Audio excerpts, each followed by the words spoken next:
বিশ্বকাপের একটি ম্যাচে একজন রেফারির একটি সিদ্ধান্তই বদলে দিতে পারে পুরো টুর্নামেন্টের গল্প।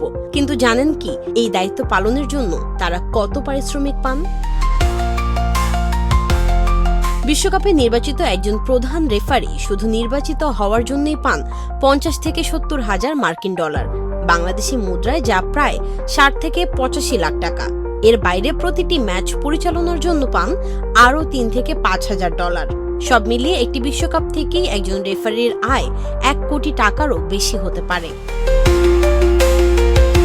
তবে এই অর্থের পেছনে রয়েছে বছরের পর বছর কঠোর পরিশ্রম।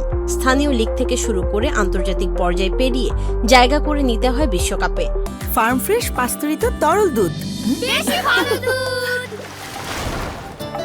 নির্বাচিত হওয়ার পর আরও 2 বছর বিশেষ প্রশিক্ষণ, ফিটনেস পরীক্ষা, ভিএআর অনুশীলন ও ম্যাচ সিমুলেশন সম্পন্ন করতে হয়।